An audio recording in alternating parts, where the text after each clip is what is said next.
Kashi episode 6। Kashi लाल जोड़ी में अभय के नाम का सिंदूर लगाए मंगलसूत्र पहने बैठी थी।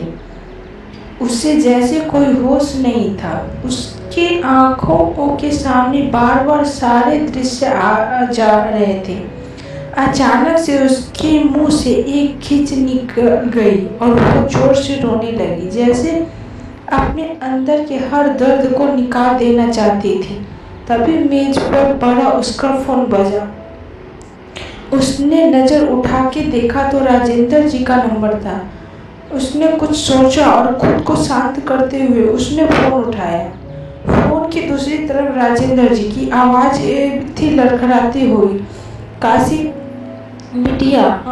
वो उनकी आवाज सुन के परेशान होकर बोली, क्या हुआ चाचा जी? काशी इलाहाबाद चले आओ बेटा। राजेंद्र जी की आवाज में इस बार दर्द था। ये सुन उसने परेशान होते हुए पूछा, क्या हो गया है चाचा जी? बाबा कैसे?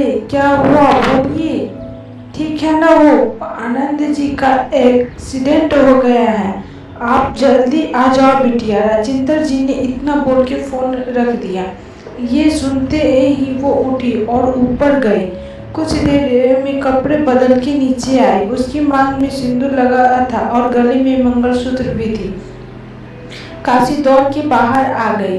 गाड़ी निकाला अपनी और उसमें बैठ के गाड़ी स्टार्ट कर दी।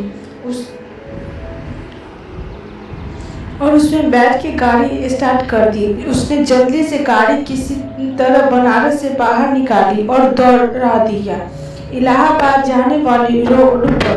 वो इतने स्पीड में गाड़ी चला रही थी कि जिसका उसे होश ही नहीं था। उसके आंखों से आंसू बहते जा रहे थे। वो मन ही मन भगवान से ये प्रार्थना कर रही थी कि उसके बाबा को कुछ न हो। दूसरी तरफ अभय एयरपोर्ट पहुंच चुका था। उसका चैप्टर आके खड़ा था। वो बनारस को छोड़ के जा रहा था, पर जाते जाते अपने साथ बहुत कुछ लेकर जा रहा था।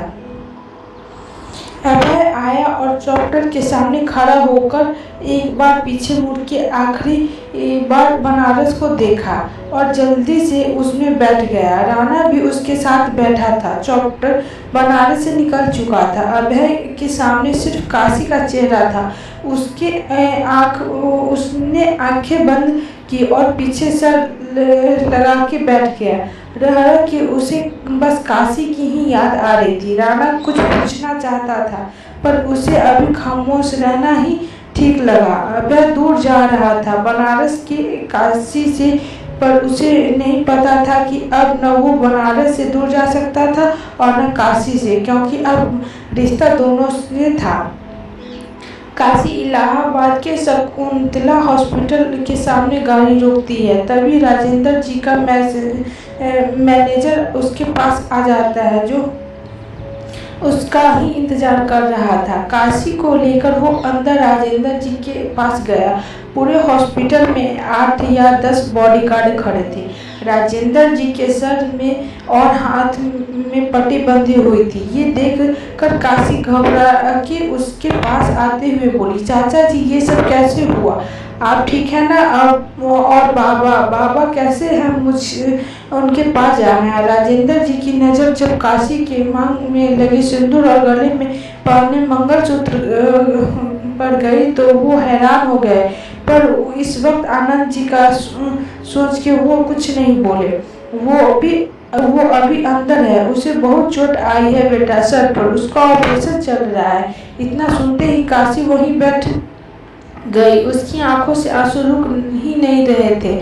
उसे ऐसे रोता देख कर राजेंद्र जी ने उसे अपने सीने से लगाते हुए कहा, मत रो मेरी बच्ची, सब ठीक हो जाएगा, कुछ नहीं होगा उसे। डॉक्टर अंदर आनंद जी की जान बचाने में लगे थे, पर खून रुकने का नाम नहीं ले रहा था।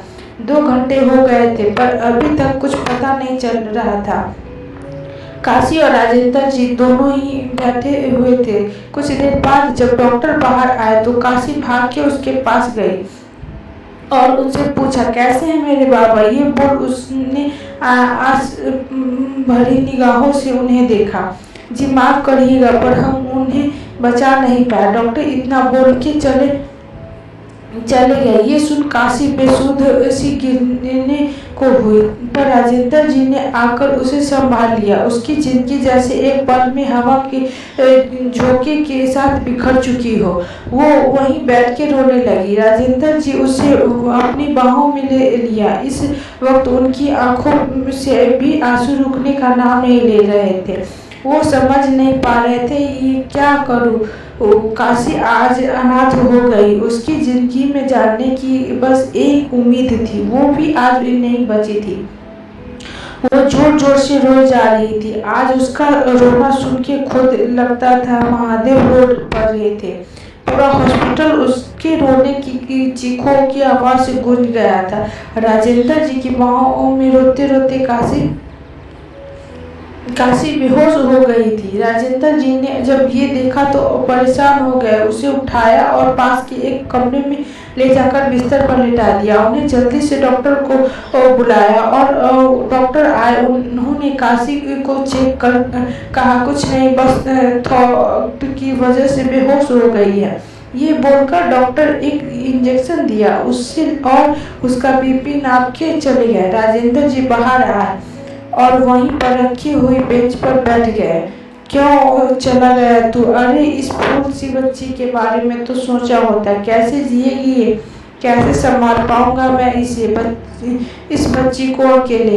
राजेंद्र जी ये कर अपना मुंह अपने ही हाथों में छुपा कर रो पड़े। कुछ देर बाद नर्स एक पेपर लेकर आई। सर, इस पेपर पर हस्ताक्षर कर दीजिए कि हम आनंद जी के मृतक शरीर को आपको दे सके। ये बोल कर उसने पेपर उन्हें दे दिया। राजेंद्र जी पेपर लेकर उस पर हस्ताक्षर कर दिए।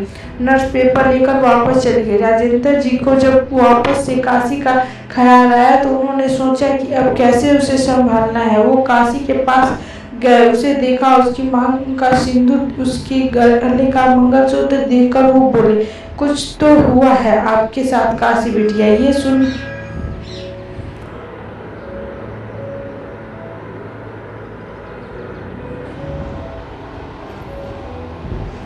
गले का मंगलसूत्र देखकर वो बोले, कुछ तो हुआ है आपके साथ काशी बिटिया। ये सिंदूर मंगलसूत्र कैसे और क्यों? पर उससे पहले आप ठीक हो जाए, हमें और कुछ नहीं चाहिए। बाकी जो आप बोलेंगे वो होगा। सच्चाई क्या है इस सिंदूर की, वो आप ही बता सकती हैं। कुछ देर बाद काशी को होश आया। राजेंद्र जी उसके पास बैठे हुए थे। वो उठने के साथ ही अपने बाबा के बारे में पूछने लगी। राजेंद्र जी ने उसे संभाला और आनंद जी के मृत शरीर के पास ले आए। काशी आनंद जी के शरीर को चीख कर रो पड़ी। राजेंद्र जी किसी तरह उसे शांत कराते हुए बोले, बेटा आनंद के शरीर को बनारस लेके चलना है। उन्होंने जैसे ये कहा काशी उनकी तरफ देखने लगी। उसकी आंखों से आंसू बहे जा रहे थे। आनंद जी के मृत शरीर के साथ वो लोग बनारस के लिए रवाना हुए। काशी बस अपनी आगे की जिंदगी के बारे में सोचे जा रही थी और राजेंद्र जी उसे लेकर घबरा रहे थे। रात के करीब 12 बजे तक वो सब मणिक का घाट पर पहुंच चुके थे। इस वक्त बहुत सारी चिंताएं पहले से जल रही थी।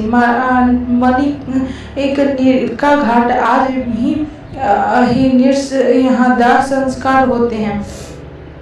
यहाँ पर संस्कार की अग्नि भी नहीं बुझती। यहाँ सुबह से शाम तक चित्ता की अग्नि जलती ही रहती है। रात के वक्त भी चित्ता की अग्नि की रोशनी से ही ये सारा घाट रोशन रहता है।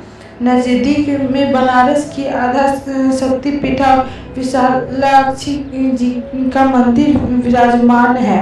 एक मान्यता के अनुसार स्वयं यहाँ आने वाले मृत शरीर के कानों में तारक मंत्र का उपदेश देते हैं वे एवं मोक्ष प्रदान करते हैं। काशी दूर खड़ी थी और चिताओं को जलते हुए देख रही थी। राजेंद्र जी गए और एक पंडित जी से बात की और आनंद जी का दाह संस्कार किया जाने लगा। उन्हें चिता पर लिटाया गया। लकड़ियां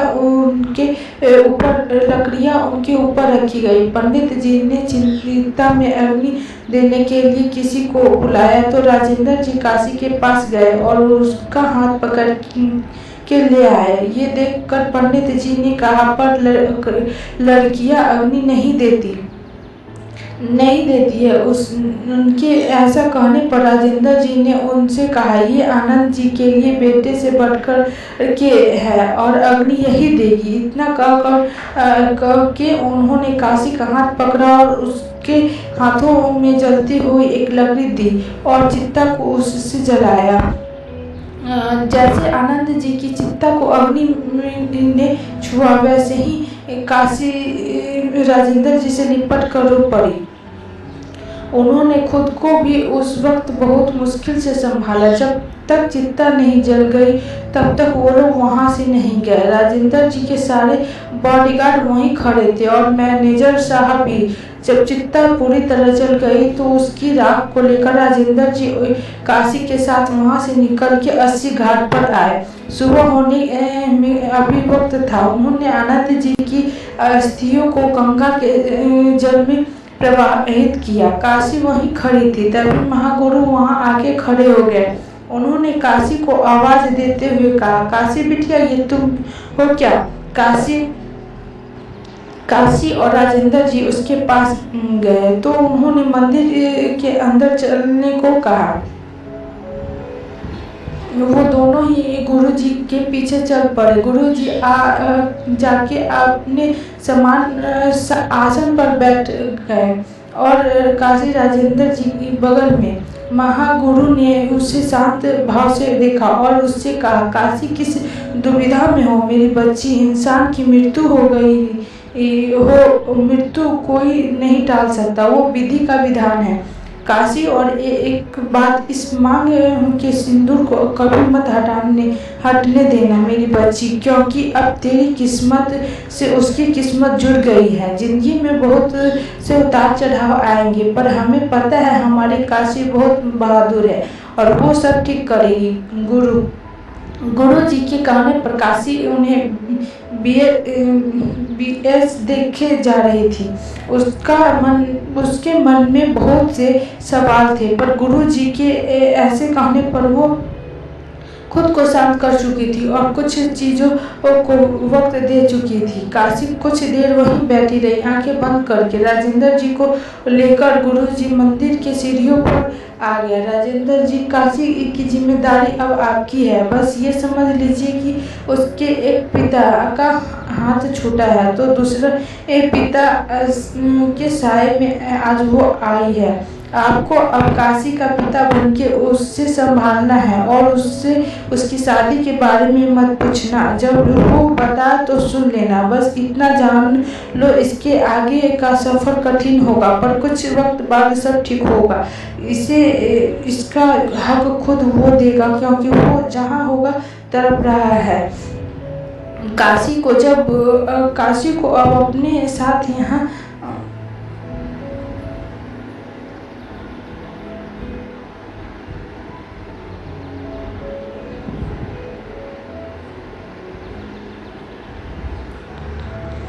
यहाँ से ले जाओ और एक नई जिंदगी दो।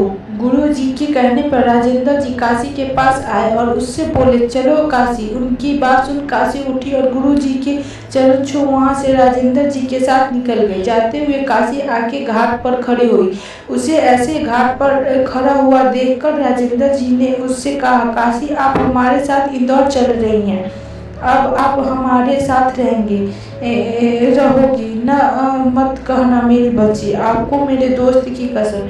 ये सुन उसने बस हाँ में सर हिला दिया। वैसे भी अब बनारस में रहने का कोई मतलब ही नहीं था। कौन था उसका?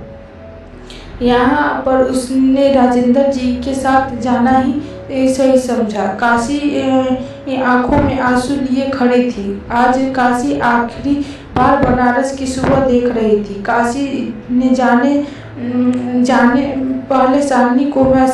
से पहले सानी को मैसेज करके सब बता दिया था।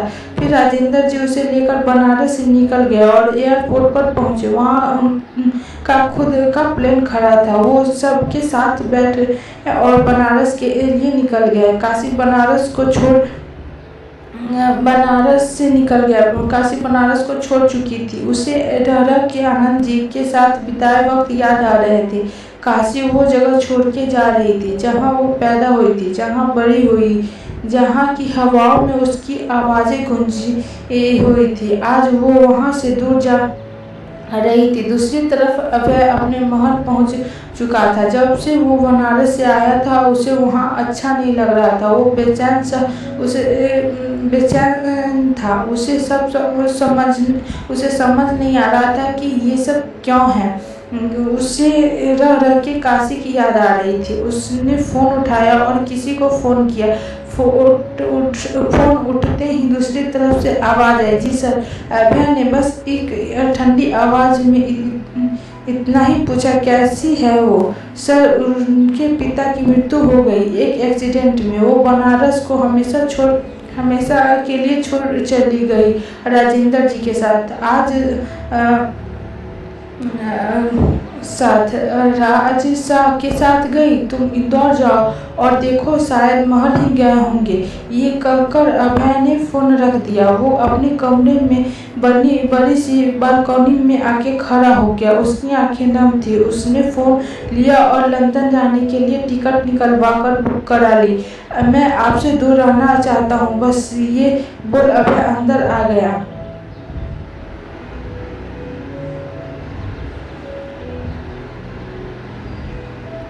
तब तक के लिए इतना ही। आगे की कहानी जानने के लिए सुनिए काशी एपिसोड 7। तब तक के लिए बाय, टेक केयर, जय हिंद, जय भारत।